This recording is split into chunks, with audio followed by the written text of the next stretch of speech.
제목을 따라서 하겠습니다. 법궤와 세 사람. 오늘 본문은 법궤를 중심으로 하여 벌어진 사건입니다.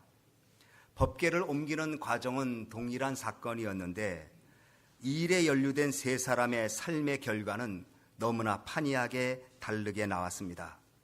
본문에 나오는 법궤와 관련된 사람은 웃사라는 사람과 오베데돔과 그리고 다윗이었습니다. 웃사는 법궤로 인해서 죽음을 맞이한 비운의 사람이었고, 오베데돔은 법궤로 인해서 온 집안이 복을 받은 사람이었고, 다윗은 법궤로 인해서 두려움과 걱정이었으나 오히려 기쁨의 축복을 얻게 되었다는 내용의 말씀입니다. 동일한 사건이 누구에게는 재앙이 될 수 있고 누구에게는 축복이 될 수 있습니다. 동일한 고난이 어떤 사람에게는 축복의 디딤돌이 될 수 있지만 어떤 사람은 매몰될 수 있는 사건이 될 수 있습니다. 이 세상에는 같은 사건이 벌어지지만 사건을 대하는 사람에게 있어서 축복도 될 수 있고 어려움이 될 수도 있다는 사실을 보여줍니다. 우리가 당하는 사건을 어떻게 대하느냐, 어떤 믿음의 자세로 보느냐에 따라서 그 결과가 달라진다는 것입니다. 우리 신앙생활도 그렇습니다. 동일하게 신앙생활하고 같은 교회를 다니고 같은 이민생활을 하지만 그러나 사실 그들의 신앙의 발걸음은 전혀 다르게 나가고 있다는 사실을, 삶의 결과가 다르고 있다는 것을 우리는 볼 수 있습니다. 본문의 배경은 다윗이 법궤를 다윗성, 즉 예루살렘 성으로 옮겨오는 과정 속에서 이루어진 일입니다. 엘리 제사장 때 블레셋과 전쟁하여 법궤를 빼앗긴 적이 있습니다. 그 법궤를 빼앗은 블레셋은 하나님에게를 빼앗았다는 승리와 성취감에 기뻐했지만 그것도 잠시 법궤를 가져간 그 지역에 재앙이 임하게 되어서 법궤를 처리할 수 없어 다시 돌려보내었습니다. 그래서 블레셋 사람들이 법궤를 벳세메스로 가는 암소 2마리에 실어서 수레에 싣고 돌려보냈는데 기란 여아림의 아비나답이라는 사람 집에 70년 동안 법궤가 있게 되었습니다.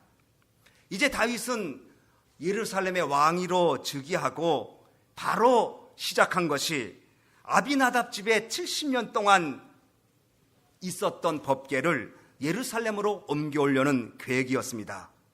다윗은 왜 하나님의 궤를 다윗성 예루살렘 성으로 옮겨오려 했을까? 첫째는 영적 이유입니다. 다윗은 하나님을 진심으로 사랑했고 하나님과 동행한 사람이고 하나님께 충성을 다한 사람이었습니다. 그는 하나님의 법궤를 중심으로 살았습니다. 이러한 법궤를 자신이 있는 그 처소 가까이 옮기고 싶어 했던 것은 하나님을 사랑하는 그의 마음, 하나님과 동행하고 싶어하는 열심 때문이었습니다. 동시에 정치적 이유도 있습니다. 이제 헤브론에서 예루살렘으로 다윗이 옮겼고 그리고 온 이스라엘의 왕이 되었는데 예루살렘을 중심으로 나라를 하나로 단결하도록 할 필요가 있었습니다. 각 지파마다 나눠져 있는 마음, 또 사울이 죽은 후에 다윗이 헤브론에 7년 왕되었다가 이제 온 이스라엘을 통일했지만 아직도 사울의 그 그림자가 들어져 있는 이스라엘의 상황이었습니다. 이들을 하나로 묶기 위해서는 법궤가 필요했습니다. 하나님 중심의 정치를 하기 위해서 정치 감각이 뛰어난 다윗은 법궤를 예루살렘에 두고 온 이스라엘 사람들의 마음을 묶기를 원했기에 법궤를 아비나답 집에서 옮겨오려고 했습니다. 그동안 법궤는 아비나답 집에 70년 있었습니다. 그래서 이제 다윗성으로 옮겨오려고 할 때 새 수레를 준비하고 아비나답의 아들 웃사와 아요를 뒤에서 호위하고 예루살렘으로 향하게 되었습니다. 찬양이 울려 퍼지고 법궤는 수레에 실은 채 예루살렘으로 가게 되었습니다. 그런데 법궤가 나곤이라는 사람의 타작 마당, 추수하는 그 마당에 이르렀을 때 갑자기 그 법궤를 나르는 소가 펄쩍 뛰었습니다. 왜 뛰었는지는 모르지만 소가 갑자기 뛰니까 그 법궤를 실었던 수레가 기울어지게 되고 법궤가 밀려 내려오게 되었습니다. 이때 웃사가 그 떨어지는 법궤를 손으로 잡았습니다. 그런데 하나님의 웃사를 치십니다. 법궤가 떨어지는 것을 막았던 그의 행동인데 하나님은 그의 행동에 진노하시고 그를 치시고 언약궤 옆에서 죽어버리고 말았습니다. 이것을 본 다윗이 두려웠습니다. 그래서 그곳을 베레스 웃사라고 이름을 줬습니다. 하나님 웃사를 치셨다는 뜻입니다. 축제 같았던 법궤 운반 행렬은 순식간에 찬물을 끼얹었습니다. 다윗 왕 역시 예루살렘으로 도보로 옮겼고 이제 예루살렘으로 법궤로 옮겨서 명실공히 온 이스라엘을 다스리는 왕으로 왕권을 잡고 싶었는데 뜻밖의 하나님의 궤를 옮길 수가 없었습니다. 하나님의 궤를 옮기는데 두려움이 생기게 되었습니다. 그래서 하나님의 법궤는 가던 길을 돌이켜서 오베데돔 집으로 돌아갑니다. 11절 12절 같이 읽습니다. 시작. 여호와의 궤가 가드 사람 오베데돔의 집에 석 달을 있었는데 그 온 집에 복을 주시니라. 12절. 혹이 다윗 왕에게 고하여 가로되 여호와께서 하나님의 궤를 인하여 오베데돔의 집과 그 모든 소유에 복을 주셨다 한지라. 다윗이 가서 하나님의 궤를 기쁨으로 메고 오베데돔 집에서로 가지고 왔습니다. 자, 법궤를 옮기려고 했는데 두려움이 생겼어요. 그래서 오베데돔이라는 사람 집으로 가서 거기에 두게 되었는데 3개월 두었는데 하나님이 오베데돔을 축복하시는데 온 집안을 축복하셨습니다. 웃사는 법궤를 잘못 다뤄서 죽었고 오베데돔은 법궤를 집에 3개월 두었다가 복을 받았고 다윗은 법궤가 두려워서 오베데돔 집으로 옮긴 상황이었습니다. 웃사가 무엇이 잘못되었을까? 법궤를 떨어지는 것을 막았는데 그것이 무엇이 그리 잘못되었을까? 그러나 잘못되었습니다. 웃사는 법궤를 말씀의 방법대로 움직이지 않았습니다. 하나님의 법궤에는 아무나 손댈 수가 없고 레위 지파만 손댈 수 있습니다. 특별히 고앗 자손만이 법궤를 운반할 수 있습니다. 그리고 법궤는 반드시 메어야만 합니다. 밀거나 끌거나 수레를 태워서는 결코 안 됩니다. 웃사는 법궤는 메어야 되는 것을 알면서도 법궤를 수레에 실었고 그리고 그 뒤에 따라가게 되었습니다. 하나님은 음화차와 같이 인격이 없는 수레 위에다 하나님의 법궤를 싣기를 원치 않습니다. 세속된 물건처럼 수레에 법궤가 실려가기를 원치 않았습니다. 하나님을 경외하는 성도들이 믿음을 가지고 힘들어도 어깨에 매도록 소중하게 다루도록 그것을 주님은 원하셨던 것입니다. 하나님의 뜻을 이루는 방법은 십자가를 어깨에 매는 것입니다. 땀을 흘리는 방법을 통해서, 눈물을 흘리는 방법을 통해서, 어떨 때는 고난을 겪으면서도 묵묵히 어깨에 매는 것이 하나님의 일을 이루는 방법입니다. 오늘날 우리들의 신앙생활을 살펴보면 웃사와 같이 할 때가 많습니다. 법궤를 수레에 올려놓고 우리는 그냥 뒤따라가는 일을 합니다. 안일함과 편리함을 추구하는 마음으로 신앙생활을 할 때가 많습니다. 주님을 위한 불편함, 주님을 위한 인내, 주님을 위한 희생은 거리가 멉니다. 또 사무엘상 6장에 보면 블레셋 사람들이 법궤를 옮길 때에 수레에 실어서 옮긴 적이 있습니다. 이것은 그들이 하나님을 모르는 이방인이었기에 저들의 생각대로 놔두었을 뿐입니다. 그러나 하나님의 선택된 백성 이스라엘 백성은 법궤를 반드시 사람이 메고 가야만 했습니다. 그런데 웃사는 일찍이 70년 전에 블레셋 사람들이 법궤를 수레에 싣고 가는 것을 보았습니다. 기억했습니다. 보진 않았겠지만. 그래서 그 법궤를 수레에 싣고 옮겼다는 것을, 즉 블레셋 방법을 사용했습니다. 다시 말하면 이방 사람들의 행동을 본받은 것입니다. 사도 바울은 너희는 이 세대를 본받지 말고 오직 마음을 새롭게 함으로 변화를 받아 하나님이 선하시고 기뻐하시고 온전하신 뜻이 무엇인지 분별하도록 하라고 말했습니다. 오늘날 교회가 무엇이 문제입니까? 교회는 세상 속에 있지만 세상처럼 살면 안 됩니다. 그런데 교회가 세상의 모습을 너무 따라가고 있습니다. 세상의 가치관이, 세상의 생각이, 세상에 가지고 추구하는 일들이 교회에 너무 가득하다 보니까 교회가 세속주의 흘러버리고 말았습니다. 교회는 교회다워야 하고 성도는 성도다워야 하고 목사는 목사다워야 하는데 교회인지 세상단체인지 성직자인지 세상 일반인인지 구별이 되지 않는 시대가 되어버리고 말았습니다. 교회는 세속주의를 따라가는 게 아닙니다. 법궤를 블레셋 사람들이 수레에 옮겼다고 해서 이스라엘 사람도 그렇게 옮겨서는 안 되는 것입니다. 이스라엘 사람들은 법궤를 어깨에 메고 힘들어도 가야만 하는 것이었습니다. 그런데 우사는 수레에 싣고 뒤를 따라가는 편리함을 추구했습니다. 하나님께서 쓰신 사람들은 세상의 법에 따라 산 것이 아니라, 세상의 윤리와 가치관에 따라 산 것이 아니라 하나님의 법의 기준에 의해서 살아가고 있다는 사실을 우리는 알아야 합니다. 몇 년 전에 차마고도라는 다큐멘터리가 있었습니다. 티베트 사람들이 소금이 귀한데 소금 구하는 이야기입니다. 소금을 바닷가가 아니라 그 육지 안에 있으니까 소금은 귀한데 소금을 구하는 이야기가 차마고도라고 하는 몇 년 전에 다큐멘터리로 나왔습니다. 최불암 씨가 해설했습니다. 그 먼 거리를 소금 담을 주머니와 그리고 사람들과 그리고 소나 나귀를 데리고 먼 거리를 갑니다. 소금 있는데, 육지에 옛날에 바다가 육지가 된 곳이라 파기만 하면 소금이 되는 그곳으로 이 티베트 사람들이, 동네 사람들, 남정네들만 그 소나 또 아니면 염소나 나귀를 몰고 먼 거리를 갑니다. 6개월씩 갑니다. 그들의 1년 생활은 6개월 소금 구하러 갔다가 소금 가지고 온 것이 1년 일입니다. 그래서 그들이 간 길이 세길처럼 되었다고 그래서 차마고도입니다. 그 위성으로 보면 그 산에 약간 실날 같은 줄들이 있는데 그 길을 따라갔습니다. 절벽 옆으로 따라가다가 소가 떨어져 죽으면 신에게 바쳤다고 하고 제사드리고 그들은 계속 갑니다. 그래서 소금 있는 곳에 도착하면 나름대로 제사를 지내고 경건한 마음으로 소금을 담아가지고 내려옵니다. 소금 담아오는데 경건합니다. 그리고 소금을 팝니다. 그리고 생필품을 얻어옵니다. 그리고 집으로 돌아옵니다. 이렇게 말했습니다. 소금은 우리의 생명입니다. 소금 없으면 우리 살 수 없습니다. 짐승도 살 수 없습니다. 여러분, 성경은 여러분을 가르쳐서, 저를 가르쳐서 소금이라고 말했습니다. 우리 없으면 거기 안 돼.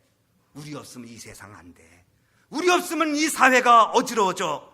이렇게 말해야 되는데 맏일은 소금이 되어서, 던져진 소금이 되어서 짓밟혀버리고 말았으니 소금 맛을 잃어버린 것, 세상주의로 빠져버린 오늘 성도들의 모습 아니겠습니까? 우사, 하나님의 방법대로 그리고 하나님의 백성처럼 되지 않고 블레셋 사람의 흉내를 내다가 문제를 만나게 되었습니다. 또한 우사는 법궤를 자기 소유물처럼 여겼습니다. 여기 우사가 법궤가 떨어지니까 손으로 딱 붙잡았습니다. 붙잡다는 히브리 말로 아하스라는 말인데 이게 소유의 개념입니다. 내 것을 내가 잡는다는 뜻입니다. 그 붙잡다는 말은 아하스, 내 거다, 손 대지 마, 이거죠. 딱 잡는 거예요. 그래서 저는 생각했어요. 아니, 이 사람이 왜 하나님의 법궤를 자기 소유처럼 생각했을까? 70년 동안 자기 집에 있었어요. 아버지 아비나답의 집에서 법궤가 70년이 있다 보니까 빌려온 건데, 잠깐 맡긴 건데 자기 것처럼 생각했어요. 저도 지금 제 서재에 가면, 교육관 서재에 가면 남의 책 몇 권 있어요. 근데 빌려온 지가 오래돼가지고 내 건 줄로 알고 있어요. 또 그 사람도 달래지도 않아. 빌려준 지 오래돼가지고 자기 책인지도 몰라. 여러분, 남의 건데 내 것처럼 오래 갖고 있으면 내 것 되는 거 생각해요. 하나님의 교회는 내 거 아니에요. 하나님의 교회 거예요. 근데 그것을 잊어버리는 사람들이 너무나 많아. 자기 것처럼 쓰고 자기 것처럼 행동하고 자기 것처럼 기득권을 주장하고 있어요. 오래되다 보니까 자기 건 줄 착각해요. 이 세상에 내 것이 어디 있어요? 하나님 거지. 하나님 맡겨준 물질을 몇십 년 사용하다 보니까 이게 내 건 줄 알아요. 하나님 맡겨준 지식을 오랫동안 사용하다 보니 내 건 줄 알아요. 아니에요. 하나님 거예요. 우사는 70년 동안 있다 보니까 이거 우리 집 거야. 그래서 법궤가 내려오는데 내 소유로 생각하는 아하스, 이렇게 잡았어요. 그때 하나님이 우사를 그 자리에서 치셨어요. 하나님의 일은 인간의 노력이나 공적이 아닙니다. 우리가 어떤 일을 많이 해도 내가 한 것 아닙니다. 어떤 일을 성취해도 내가 성취한 거 아닙니다. 그런데 우리는 그걸 착각합니다. 목회자도 착각하고 교회 일꾼들이 착각하다 보니 내가 이만큼 했어, 내가 했어. 그러다 보면 교회가 문제가 생기지 않겠어? 하나님 것을 하나님 것으로 돌리지 않아요. 밖에는 보이지 않는 하나님 임재의 상징이고 더 나아가서는 예수 그리스도를 상징하고 교회를 예포합니다. 하나님의 교회를 소유물로 생각해서는 안 되고 하나님의 교회는 하나님의 것으로 알고 세상 반복과 가치관이 흔들리는 교회가 아니라 하나님의 방법대로 끌고 가야 하나님의 은혜가 있는 줄 믿으시기 바랍니다. 여기에 또 오베데돔이 있습니다. 법궤가 오베데돔의 축복이 되었습니다. 아까 읽은 대로 오베데돔 집에 있었는데 11절에 큰 복을 주셨습니다. 하나님께서 오베데돔에게 은혜를 내려주었어요. 왜? 오베데돔은 70년 가지고 있었던 웃사는 복을 못 받고 3개월 집에 둔 오베데돔은 복을 받았을까? 9절 10절 같이 읽습니다. 시작. 다윗이 그날에 여호와를 두려워하여 가로되 여호와의 궤가 어찌 내게로 오리오하고 여호와의 궤를 옮겨 다윗성 자기에게로 메어 가기를 즐겨하지 아니하고 치우쳐 가드 사람 오베데돔의 집으로 메어간지라. 당연히 다윗의 성으로 가야 되는 법궤를 웃사가 죽는 것을 다윗은 보고 가져가지 말자. 마음에 두려움과 부담감이 생기니까 누구 줄 데 없나? 가드 사람에게 주자. 이스라엘 사람도 아니에요. 가드 사람이에요. 자, 가드 사람에게 갖다 주자. 오베데돔에게 가져줬더니 놀랍게도 하나님은 오베데돔을 복을 내려주셨어요. 우리가 주님을 섬길 때 부담되는 일을 피할 때가 있어요. 그것은 어찌 보면 축복을 피하는 거예요. 다른 사람이 부담될 때 내가 맡아주면 하나님이 그것을 복을 주셔요. 빌립보서 2장 21절에 다른 사람은 다 자기 일을 구하고 그리스도 예수의 일을 구하지 않았지만 디모데는 자기 일보다 주님의 일을 더 구했다고 말하고 있습니다. 세상 사람들은 다 자기 일이 먼저이지만 디모데는 하나님의 일을 먼저 두었습니다. 다윗은 법궤를 자기가 당연히 옮겨가야 되는데 두렵고 부담되니까 이방인 가드 사람에게 떨쳐버렸는데 하나님은 오베데돔을 복을 주었습니다. 내가 감당해야 될 것을 피하면 그 순간 다른 사람이 복을 받습니다. 제가 어제 우리 학생들 백투스쿨 기도회라 이 얘기 했는데 오늘 또 합니다. 에볼라에 감염된 두 사람의 선교사 이야기가 지금 매스컴에 많이 나오지요. 지금 바로 이번 달에 일어난 일이니까. 켄트 브랜들리와 낸시 라이트볼이라고 하는 의사와 간호사 이야기입니다. 저도 처음에 그 뉴스를 보면서 저분들이 왜 저렇게 무지하게 저기 에볼라가 창궐하는 지역에 갔을까? 근데 뜻밖의 이분들이 선교사예요. 그 속으로 선교사니까 갔구나. 33세 켄트 브래들리는 작년 7월 인디아나주 인디애나폴리스에 있는 자신의 교회에서 아프리카 라이베리아로 2년간 의료 선교하기로 하나님께 헌신하고 떠난 분입니다. 그를 후원한 선교단체는 사마리아인의 직업이라고 하는 빌리그람의 아들 프랭클린 그레암 그분이 후원하는 선교단체 소속으로 라이베리아에 가서 의료 선교를 하고 있었습니다. 그리고 낸시 라이트 볼이라는 여자도 의료 선교로 왔다가 함께 사역을 했습니다. 8월 9일 기준으로 에볼라가 창궐할 때 1770건 중에 961명이 죽었습니다. 걸리면 치사율 90%라고 소문난 에볼라에 7월 23일 선교사인 의사인 켄트 브래들리가 걸렸습니다. 자기가 딱 걸린 걸 알고 스스로 격리됩니다. 스스로 격리되고 이제 90%가 죽는 병에 자기가 걸렸습니다. 이때 이렇게 고백했습니다. 순간 이해할 수 없는 평안이 내게 넘쳤다. 하나님은 내게 수년간 가르친 것을 기억하게 하고 하나님은 내게 필요한 것을 신실하게 공급하신다. 에볼라에 하는 사람을 아무도 가까이 하는데 치료하다가 자기가 걸렸는데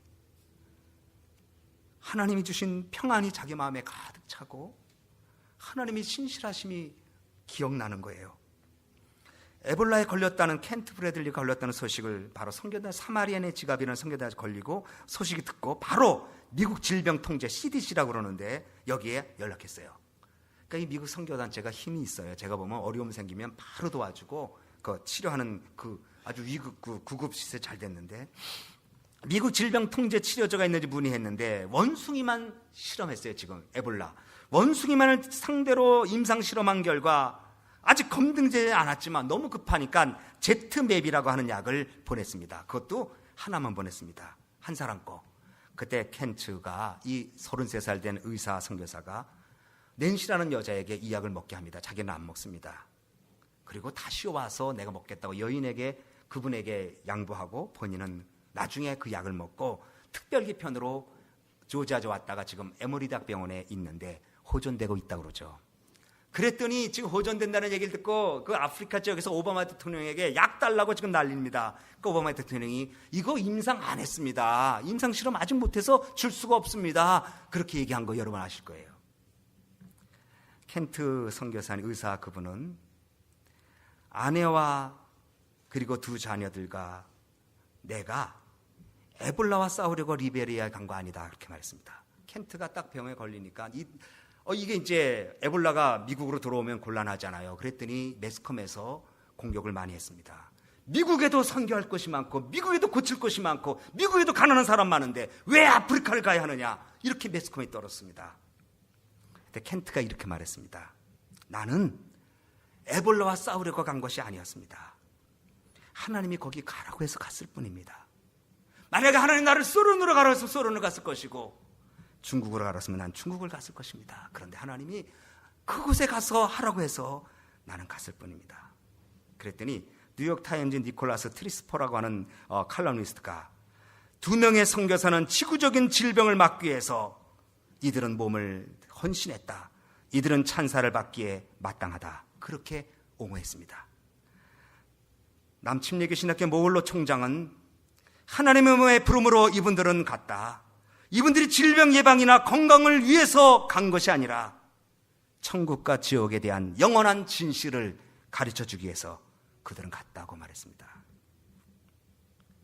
오베레돔 다윗조차도 부담하는 법궤를 기꺼이 받아들였습니다.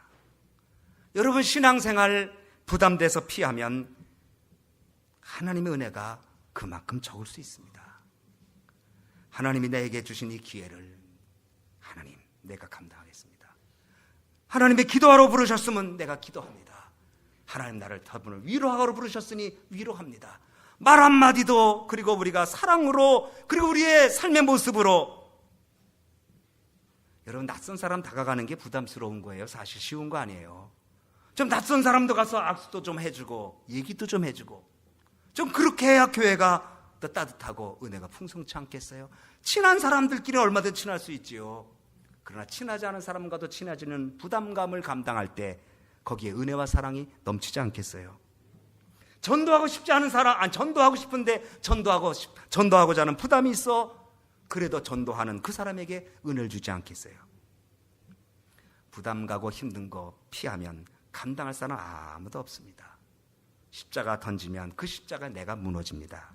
십자가 주실 때 내가 지고 가면. 그래서 그 켄트와 낸시 이 두 분이 건강하리라 저는 믿습니다. 저 기도합니다. 지금 문제 치료받는데 많이 호전됐다고 그러죠. 굉장히 호전됐다고 그러니 하나님이 어떻게 하실지요. 오베데돔 기쁨으로 법궤를 맸더니 하나님이 오베데돔과 온 집에 복을 주었어요. 오베데돔과 그 모든 소유에 복을 주었어요. 오베데돔이 이렇게 복을 받았다고 하니까 어떤 사람들이 얘기합니다. 12절 보면 혹이는 어떤 사람들이에요. 어떤 사람들이 다윗왕의 거하여 가로되 여호와께서 하나님의 교회를 인하여 하나님의 오베데돔에 복을 줬는데 무엇 때문에? 하나님의 법궤 때문에 모든 소유에 복을 주셨다 한지라. 그 말 듣고 다윗이 오베데돔 집으로 갑니다. 그리고 이번에는 수레를 가지고 가지 않습니다. 레이지파를 데려가서 직접 어깨에 메고 기쁨으로 다윗성으로 오게 되었습니다. 사람들이 말하기를 여호와의 집에 올라가자 할 때에 내가 기뻐하였도다. 여러분 법궤는 멀리 있지 않습니다. 우리 예수님이 법궤입니다. 교회가 법궤입니다. 여러분과 여러분의 온 집안이 기쁨과 감사로 충만한 축복이 있으기를 저는 바랍니다. 그러기 위해서는 정말 부담되는 일도 기쁨과 감사로 하십시오. 거기에 하나님의 은혜와 사랑이 축복이 있는 거지. 거기에 하나님의 역사가 국률이 있는 것이지. 그냥 법궤는 수레가 끌고 가고 나는 편안하게 걸어간다. 그거 아니에요. 신앙생활은 무거운 거예요. 믿으면 믿을수록 직분이 무겁고, 믿으면 믿을수록 연륜이 무겁습니다. 믿으면 믿을수록 신앙생활이 좁은 길인 걸 압니다. 그러나 내가 그 길을 기뻐하며 갈 때에 하나님은 우리에게 은혜로 갚으심을 기억하시고, 우리 소망교회 온 성도님들이 오벳 에돔처럼 다윗에게 영향을 끼칠 만한, 왕까지도 영향을 줄 수 있는 오벳 에돔의 믿음이 여러분에 넘쳐나기를 주님의 이름으로 축원합니다.